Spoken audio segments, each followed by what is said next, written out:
কোথায় দাঁড়িয়ে সম্প্রতির বুলি আওড়াচ্ছেন একবার দেখে নেওয়া যাক।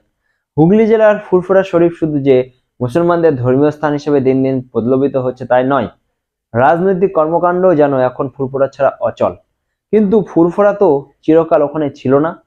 বঙ্গভূমির অভ্যন্তরে সম্পূর্ণ বাঙালি জনবসতির মাঝে সিদ্দিকী নামের সরাসরি আরব থেকে আসা বংশের ইসলামী ধর্মীয় স্থান হিসেবে হলো, তার পিছনে আছে এক হৃদয় বিদারক কাহিনী। তার জন্য পিছিয়ে যেতে হবে 700 বছর। বাঙালি হিন্দুদের বর্গক্ষেত্রীয় জনগোষ্ঠীকে চলতি ভাষায় বলে বাগদি। প্রাচীনকালে বাগদিরা ছিল পেশাদার যোদ্ধা জাতি। এখন যেখানে ফুরফুরা, আজ থেকে প্রায় 700 বছর আগে তার নাম ছিল বালিয়া বাসন্তী। সেখানে ছিল বাগদি রাজা চন্দ্রনাথ ধারার রাজপাট। অমিত বিক্রমের রাজা রাজ্য শাসন ও প্রজা পালন করতেন। শুধু রাজাই যে পরাক্রমশালী ছিল তা নয়, তার সেনাবাহিনী এমনকি প্রজারাও ছিল শক্তির আধার। বঙ্গদেশের অধিকাংশ তখন মুসলিম শাসনাধীন। হুগলি জেলার বালিয়া বাসন্তী কিন্তু মুসলিমদের দাসত্ব স্বীকার করেননি। কিন্তু পশ্চিম আকাশে দুর্যোগের কালো মেঘ দেখা গেল। ইরাক থেকে বহু ইসলামী ধর্মপ্রচারক ভারতে এসেছিল ভারতে দারুণ ইসলাম পরিণত করার জন্য।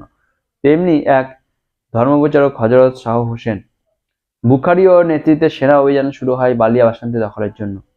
এই সৈন্যদলের মধ্যে অন্যতম ব্যক্তিত্ব হলেন হযরত মুহাম্মদ প্রথম খলিফা আবু বকর সিদ্দিকের বংশধর হযরত মাওলানা মাসুদ বাগদাদী।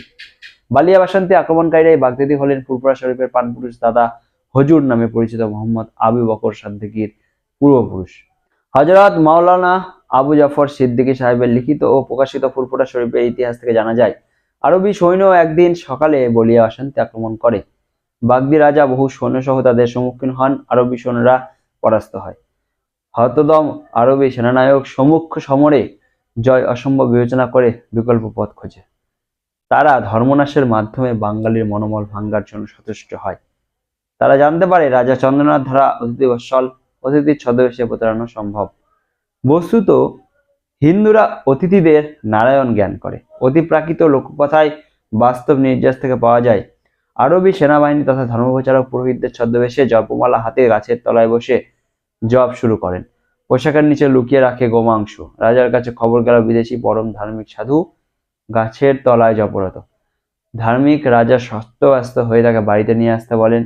রাজ কর্মচারীদের কথা সেই ভণ্ড সাধু না শোনার রাজায় তার কাছে গিয়ে সবিনয়ে পূর্বক তাদের রাজবাড়ি ভ্রমণ করিয়া আহারাদি সম্পূর্ণ অনুরোধ করেন। পুরোহিত বেশধারী হযরত শাহ হোসেন বুখারী উত্তরে জানালেন যে সে বহুদিন স্নান করেননি, স্নান না করে আহার করতে পারবেন না। তবে রাজার সেই পবিত্র পুকুর আছে যেখানে স্নান করলে দোষ মুক্ত হবে। রাজা সানন্দে পবিত্র পুকুর তাকে স্নানের জন্য অনুরোধ করেন। এই সুযোগে ছদ্মবেশী পীর সেই পুকুরে গোমাংস মিশিয়েও পলায়ন করে। এই ধর্মবিশ্বাসের আঘাত হয় মর্মান্তিক। পরের দিন যুদ্ধে আরবি বাহিনী জয়লাভ করে। রাজা চন্দ্রনাথ ধারা অবশিষ্ট সৈন্যসহ বিষ্ণুপুর রাজ্যে চলে যান। রাজবাড়ি দখলে আসার পর গ্রামবাসীদের জোর করে আরব ধর্মে ধর্মান্তরিত করা হয়। 4 আরবি সৈন্য বাগদি সৈন্যের সাথে যুদ্ধে মারা গেলে তাদের কবর দিয়ে 4 শহীদের মাজার নামে এক সৌধ তৈরি হয়। এইভাবে প্রতারণা ও ধর্মীয় আঘাতে একটি স্বাধীন বাঙালির রাজ্য সদ্য আরব থেকে আসা ধর্মীয় নেতার হয়ে যায়।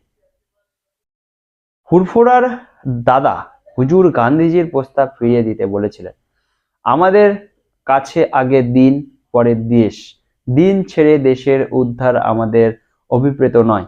বাল্যবিবাহ সমর্থন, যত্রতত্র গোহত্যা, বন্দমাতরম বিরোধিতা প্রভৃতি বহু কাজের খবর তার জীবনীতে পাওয়া যায়।